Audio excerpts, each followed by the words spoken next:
What's up, Ragin Nation? How's it going? This is Alex. You watching Ragin Ronin review? I got a review for you.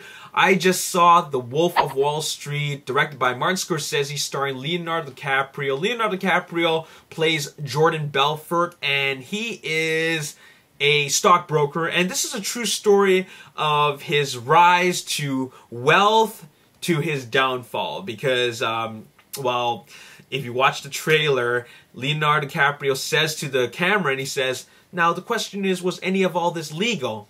Absolutely not. And that's what the story is all about. It's about his rise and fall. And it's quite a journey. And just like in Martin Scorsese fashion, this is a very long movie. It's a movie that clocks in exactly 2 hours and 59 minutes. So you're sitting in the chair for 3 hours in the theater, but it is quite an awesome 3 hours that of a cinematic experience. Now, I really enjoy a lot of Martin Scorsese films. My all-time favorite will always be Goodfellas. And then I also like Casino, which was also 3 hours long. I love The Departed. And I also enjoyed Hugo, but it wasn't exactly something that I was used to. But I never watched Shutter Island. Shutter Island was a little bit too scary for me because I just can't handle scary movies. But the fact is that he's directing another film about true crime. And I love those types of films just because Leonardo DiCaprio plays a very larger-than-life character. He's addicted to wealth, drugs, and sex. So it makes for a very interesting and, of course, a very loud character. And the one thing that's great, the very thing that makes me very engaged to this movie is Leonardo DiCaprio's performance. His character, the character that he plays, who's a real person, by the way, he does it so well. And it's just so much fun to watch because it's all based on his acting. And he does such an amazingly strong performance. His character is so loud and over the top that it makes it fun to watch. And that's the number one thing about this movie. It is fun. It is funny. It is fun how he goes from like a nobody to something really, really big, and how he just parties all the time. He's just a lot of fun to watch, and of course, a lot of his co-stars are fun to watch. For example, Jonah Hill playing the character of Donnie, and I particularly liked a character that wasn't shown a whole lot, and I believe it's from the actor Kyle Chandler. I think it's Kyle Chandler, right? The FBI agent.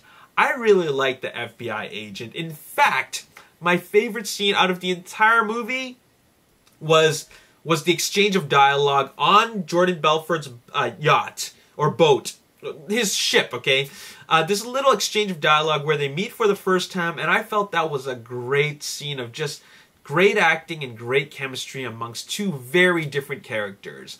And yeah, that was just such a great sequence. And like, while I have a lot of great things to say about this movie, the one thing that I felt that was a bit of a letdown for me is that we didn't see a whole lot of the investigation of what he does, of Jordan Belfort from the FBI. There's actually very minimal scenes of the FBI. Of course, this movie is titled The Wolf of Wall Street, so, you know, we don't really get to see a whole lot of the other things, okay? We just mainly get to see what's focused on the title character.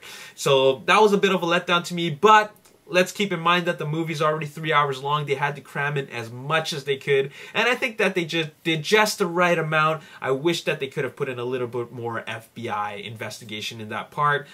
Because, keep in mind, once again, like I said, 3 hour movie, you can only take so much of Leonardo DiCaprio doing his thing over and over again, snorting cocaine, you know, like taking Quaaludes and, you know, banging.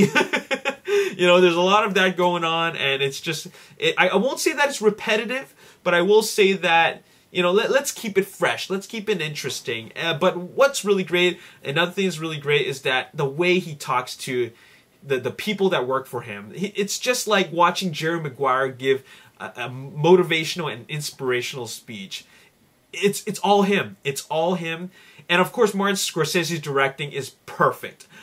I love the way he directs this film because it just goes back to the way he directed his movies like Goodfellas and Casino. I love the shots, the cinematography. I love the editing. And I also think that the way he narrates the movie is narrated, where Jordan Belfort directly talks to the camera, like those are just some really nice cinematic touches because it really connects us with the audience with the character. So I think that's great, and I gotta highly recommend this movie. A 9.25 out of 10. Okay, almost a 10 out of 10, a near perfect movie. But it's all Leo. Okay, if you like Leo, you are going to have a great time. And if you like Wall Street type of movies, Boiler Room, all right, you're definitely going to enjoy this. All right, 9.25 out of 10, one of my favorites of 2013. And stay tuned for my review for 47 Ronin. As always, if you enjoyed this video, hit the like button, subscribe to the YouTube channel, like me on Facebook, The Ragin Nation. Also follow me on Twitter at Ragin Nation. I'll see you next time. Peace. And Dark Knight and The Dark Knight came on 2 separate discs. Special features on there. In The Dark Knight Rises, very interesting that there's no art